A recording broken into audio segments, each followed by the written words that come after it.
नमस्ते टसिदेलेक फ्याफुला सबैजनालाई म जोर्डेन गुरुङ तपाईहरु सबैलाई आजको यस भिडियोमा म स्वागत गर्दछु र हिजो मैले हाम्रो सारा बिरामीहरु जाति बनाउने निको बनाउने भगवान सांगे मेला वैशज गुरु पनि भनिन्छ है उहाँको पाठ उहाँको मन्त्र त्यसको बारेमा जानकारीमा मैले भिडियो बनाएको थिएँ भने आज म हाम्रो दीर्घ आयुको यानी लामो आयु हुने लामो आयु दिने भगवान बुद्ध आमितायुको पाठ र मन्त्रहरू तपाईहरुलाई भन्ने छु अनि कृपया राम्ररी भिडियो अन्तसम्म हेरिदिनु होला। हस् तर बुद्ध आमितायुको पाठ चाहिँ एक यस प्रकारको छ है। जिग्देन टेम्बे चो छेबामे दुमिन छेवा मलि छोम्बे पल गुनमे तुंगल गिरवा नामकी क्याप संगे छेबा मेला छाक्छा लो। हजुर यस प्रकारको छ र यसको अर्थ के हो भन्दाखेरि अब हुन त यो बुद्ध आमितायुलाई हामीले ढोक गरेको है, उहाँलाई सम्झेको। अब हामीले जुनै मन्त्र जपे पनि हामीले जुनै प्रार्थना जुनै पाठ पढे पनि त्यो पाठ हामीले कसलाई सम्झेर पढिरहेको छौं, कसलाई ढोक गरिरहेको छौं त्यो चाहिँ हामीले सम्झिनुपर्छ, याद गर्नुपर्छ र सकेसम्म त्यो भगवानलाई बुद्धलाई हामीले याद गरेर चाहिँ त्यो पाठ पढ्ने मन्त्र जप्ने गर्नुपर्छ है त। र यसमा भनिएको छ अब बुद्ध आमितायुलाई ढोक गरेको हो त्यो त हो है। र बुद्ध आमितायुमा चाहिँ एउटा उहाँको क्वालिटी भनौं, उहाँको खास शक्ति भनौं के छ भन्दाखेरि उहाँले चाहिँ हामीलाई दीर्घ आयु दिने है। र जस्तै कुनै बेला हामी एउटा समय नआइकनै हाम्रो मृत्यु हुने त्यस्तो हुन्छ है। जस्तै हामीले 60 वर्षसम्म हामी बाँच्ने हो भने 50 वर्षमै हाम्रो मृत्यु हुने जस्तो बिना समय है। टिबेटनमा हामीले धिमिन छुवा भन्छौं है, बिना समय हाम्रो मृत्यु हुने त्यस्तो पनि हुन्छ है। त्यो सबै टार्ने, त्यो सबै मेटाउने चाहिँ बुद्ध आमितायुमा त्यो शक्ति रहेको छ है। र त्यसैगरी अनि हामीलाई लामो आयु दिने, दीर्घ आयु दिने पनि उहाँले क्षमता राख्नुहुन्छ है। त्यो शक्ति चाहिँ उहाँलाई छ, त्यसैले उहाँलाई हामीलाई लामो आयु दिनुहोस् भनेर चाहिँ हामीले ढोक गरेको है त। अब उहाँको मन्त्र दुई प्रकारको छ है, एउटा लामो मन्त्र छ भने एउटा छोटो मन्त्र छ। पहिले सुरुमा तपाईलाई लामो मन्त्र भन्ने छु है। ओम नमो भगवते अपरिमित आयुर्ज्ञान सुविनिश्चित तेजो राजाय तथागताय अर्हते सम्यक सम्बुद्धाय तद्यथा ओम पुण्य पुण्य महापुण्य अपरिमित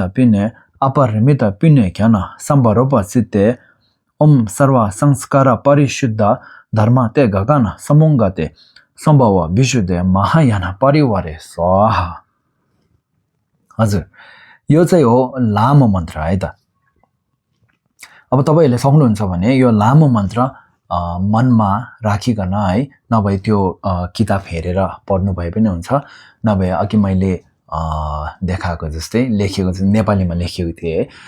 त्यसरी पढ्नु भए पनि हुन्छ है। र त्यो सक्नु भएन भने चाहिँ यो छोटो मन्त्र पढ्नु भए पनि हुन्छ है। ओम अमरहनि जीवन्ताते स्वाहा है त। अब यो मन्त्र, छोटो मन्त्रलाई चाहिँ हामीले जस्तै तपाईकोमा माला छ भने एकचोटी पढ्दै एकचोटी जप्दै माला एकचोटी घुमाउने है, एकचोटी जप्दै माला एकचोटी घुमाउने, त्यसै गरेर एक राउन्ड माला पुरै माला एकचोटी पढ्न सक्नुभयो भने धेरै राम्रो हुन्छ है त। र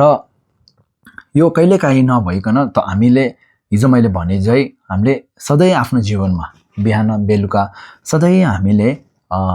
नभए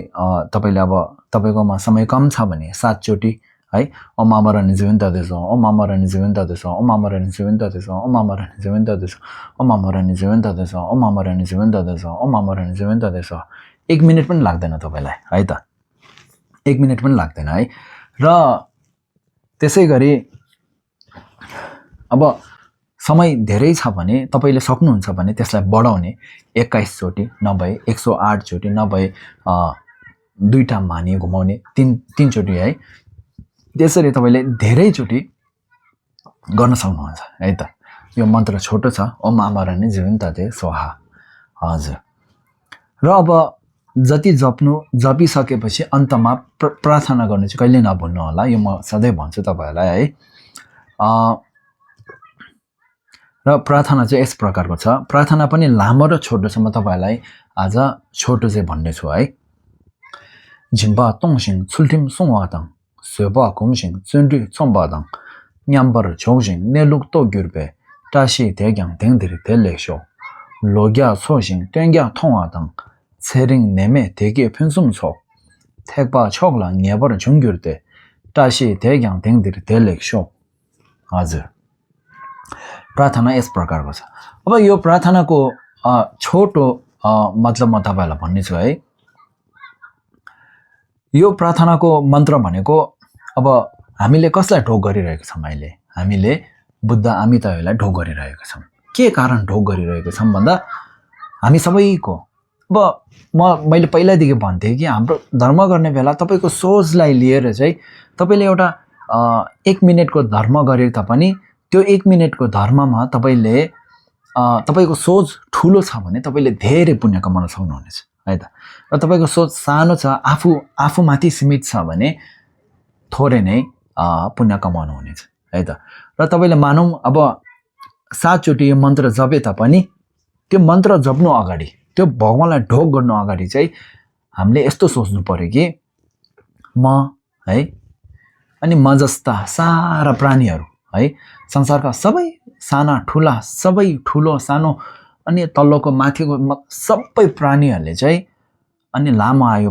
पाउन् दीर्घ आयु पाउन् अनि हामी सबैको जीवनमा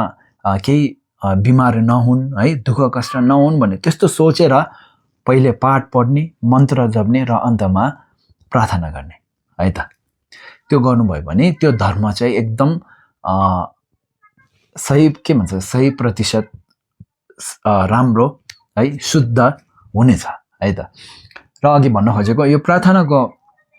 मतलब चाहिँ त्यही हो हामीले ढोग गर्ने ठाउँ बुद्ध आमितायु ढोग गर्ने कारण आफ्नो र सारा प्राणीहरुको दीर्घ आयु लामो आयुको लागि है र प्रार्थना पनि त्यही हो हामी सबैलाई दीर्घ आयु पाउन् है अनि हामीले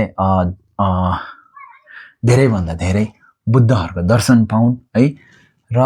अनि हामीलाई केही रोगहरु नलागोस् है हाम्रो आयु लामो होस् अनि हामीले राम्रो बाटोमा लागोस् र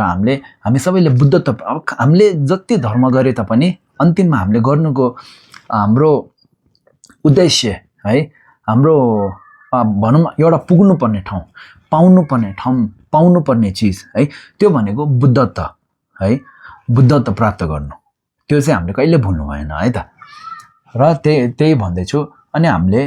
आज मैले यो पाठ पढेको मन्त्र जपेको यसले चाहिँ अनि म मात्र नभई हामी सबै सारा प्राणीहरुले चाहिँ बुद्धत्व प्राप्त गरून् भनेर मनमा सम्झिने है त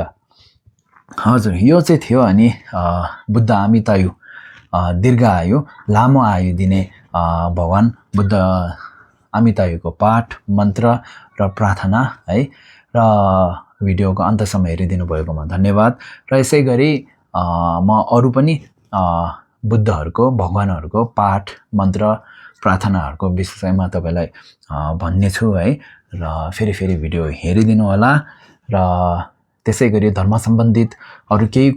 केही विषयमा जान्नु मन छ भने तल कमेन्टमा लेखिदिनु होला हस् त धन्यवाद।